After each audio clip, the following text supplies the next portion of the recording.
Welcome back to Nets Republic. This is like video number 45 I've made between covering the dream and this. I've made at least 15 videos a day, but that's not here nor there.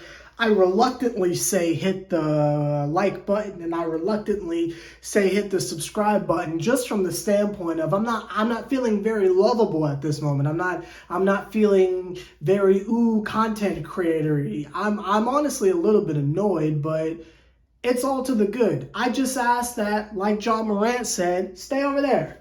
By all means, stay over there. All y'all that were doom and gloom and moaning and complaining and saying, oh my God, the sky is falling, you know, blah, blah, blah this, blah, blah that. Stay over there.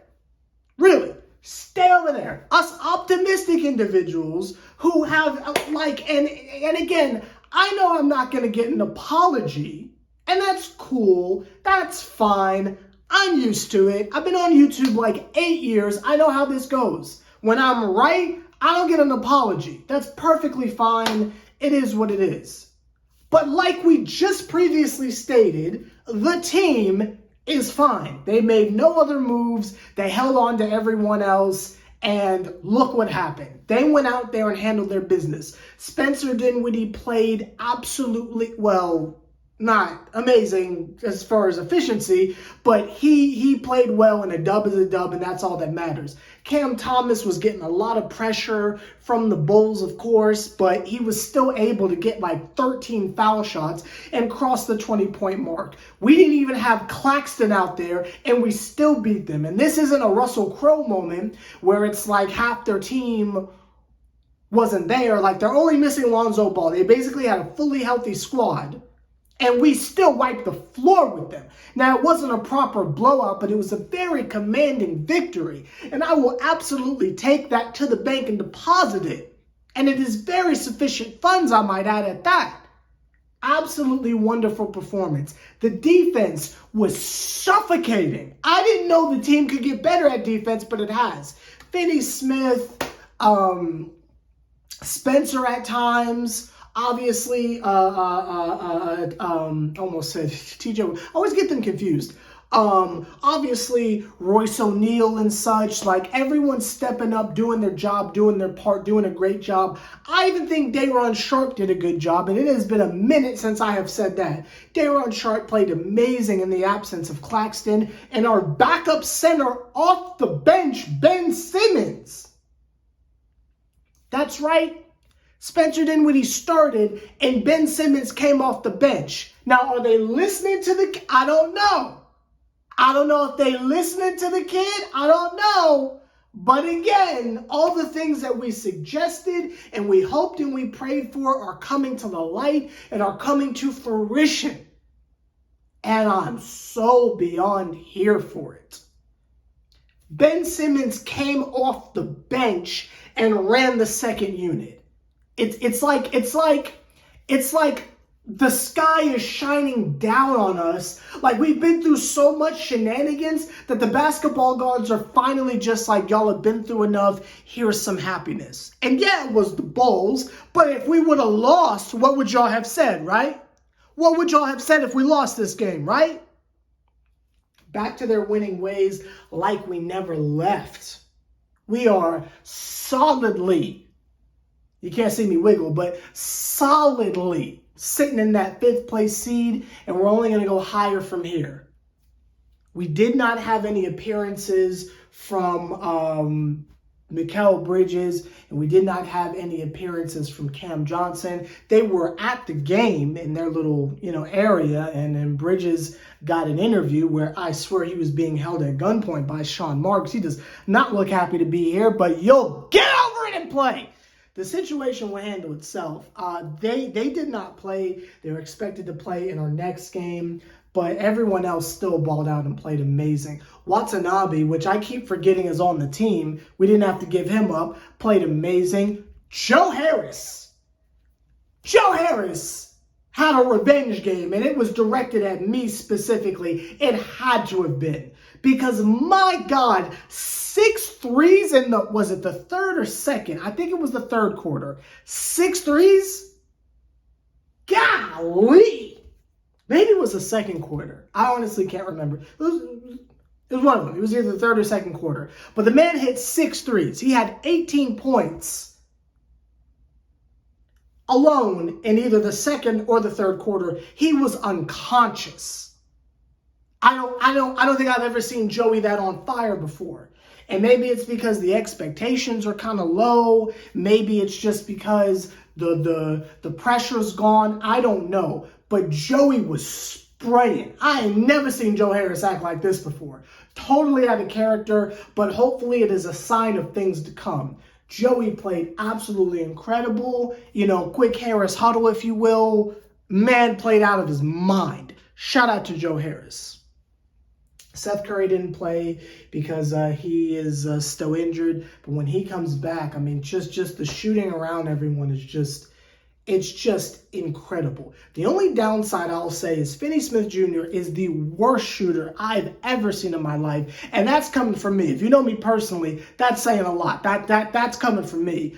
But it's like he brought the D, but he left the 3 in Texas or something. I don't know where the 3 part. Normally it's 3 and D, but the 3 was nowhere to be found. I'm sure at some point he will begin to hit shots, and that'll be wonderful. He had an amazing dunk that was really cool, and it rattled the rafters, and everybody went wild and stuff. But as far as him contributing from the 3-point line, we did not see much of it. I've never seen so many clanks in my entire career, but that's neither here nor there. But everyone else played really well. We were just draining the threes, just driving kicks, pick and rolls. It was wonderful. And when Jacques Vaughn has a moment to really assess the team he has, and we start running plays for each other, and we start having an understanding of, oh, you're going to be here, you're going to be there, things are going to get toxic, and in a good way. I'm talking early 2010s when people said toxic in like a cool, edgy way. It's going to get toxic in a good way, and I'm absolutely here for it. Patty Mills played terrible, but he's due to have a bad game every now and again after how well he's been playing as of recent, so I will excuse it. Ben Simmons, on the other hand, he came off the bench, so his trashness does not offend me because he is in a position and in a place where he's not hurting anyone. Again, if he's starting and taking minutes away from other people who deserve it, then I get upset. But with him coming off the bench, I don't really care that he's not super aggressive. I don't really care about the turnovers and stuff like that because he's in a position where it's not harming anyone. He can do whatever he wants off the bench. I don't care. Now, is it disgusting that we're still giving him as much money as we're giving him? Yes, but the team is stupendous. And I thought Ben Simmons played some pretty good defense tonight, which I can't say I've been able to say in the past. Everyone really showed up. Everyone did their job. And I hope this was enough to get everyone out of the dumps and realize, number one, Seven Ball was right. But 2, the fact that this option of the blow it up method is for the best. This is for the best. Did you see the post-game interview with Cam Thomas and Spencer Dinwiddie? I mean, like, wasn't that just such a lovable moment? You can say we're back to the lovable loser era, but I don't see no L's. I saw a dub tonight against a pretty respectable team that, I mean, you saw a lot of output from DeMar DeRozan. You saw a lot of output late game, if you will, from Zach LaVine. Vooch started hitting shots towards the very end. Whoever they have at point guard was just cutting us up. Kobe White played decent, but wasn't enough. And our defense was just not allowing them to get into any form of a rhythm. Again, outside of whoever their starting point guard is, who I don't know. I'm not a Bulls fan, excuse me for not knowing. But whoever that dude was, outside of him and some late game heroics from LaVine, I felt like the Nets were doing a good job limiting the open opportunities from the Bulls. Even on the rebounds, I mean, I saw a couple people, saying that we're not like rebounding and stuff like that, and I saw a lot of hustle and effort. You know, when you're down there against Drummond and we got Watanabe, Patty Mills, and like, I don't know, the Cam or something like that. And Drummond's going up and you got one dude with his hands up like this, one dude trying to, swipe at the ball down low, and then another dude jumping in the sky to get the rebound against all odds. That's hustle. That's grit. That's that dog mentality. That's fighting for the 50-50 balls. All the little buzzwords that we use and stuff like that. That's a pure example of that. It was a pure team win. It wasn't one individual person who went off and went to Karis LeVert offensive land. It was ISO City. It was a wonderful effort from everyone. Now, the shot selection from Cam was disgusting, but he's due to have an off game. He just scored 43 games in a row. But again, 20 ain't nothing to sneeze at either. And even though he did most of the damage from the foul line, shout out to him for hitting foul shots. Like,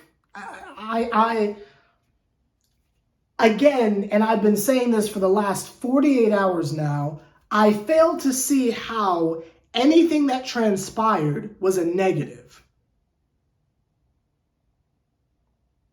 I just don't see it. I don't see how you can watch the game you just watched and say, oh, we're doomed, we're destined for the lottery. Like, again, if you don't watch the games, or you're like a casual person that just like follows stars and you're doing like an overarching thing of like, oh, I check all the box scores in the morning so I can see how every team is doing, and you don't get context with the games, then it's like, okay, bet, you don't think the Nets are going to do anything, that's fine.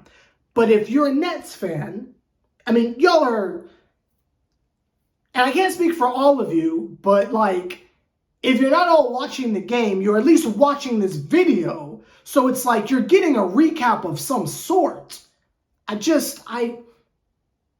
don't know how you can come away from this and feel like we're not doing good here. I don't know, y'all. Let me know your thoughts down below. Again, kind of a shorter video just because I've made at least 5 in the last 48 hours. I'm sure y'all are sick of looking at me, but I don't see a reason to not be excited for the future. I really, really don't. And as more time passes, the more y'all will come around to understand that this was the best course of action. You don't have to apologize to me. That's fine. I'm used to being right and never getting the credit for it, but just, bruv, chin up. That's all I gotta say. Just chin up, please. It's not the end of the world. We're gonna be fine. Let's look towards what our next game is, and we'll go from there real quick, and then we'll end the video because I'm basketball tapped out right now. I've had enough. I think I'm gonna go play Pokemon or something. Let's see. That's the box score. I am exhausted. My fault. Next game is against Philly. God. And so national TV again? What is with these national TV games? Well, that sucks. I don't know how that's going to go, but Bridges and Johnson should be ready to go. So we'll see how that goes. Going to be an interesting test to see where the team stands. I know it won't be 100% fair to the new guys because they just got here, but we need to watch this one closely just to kind of gauge where it is that we are. I'll see y'all then.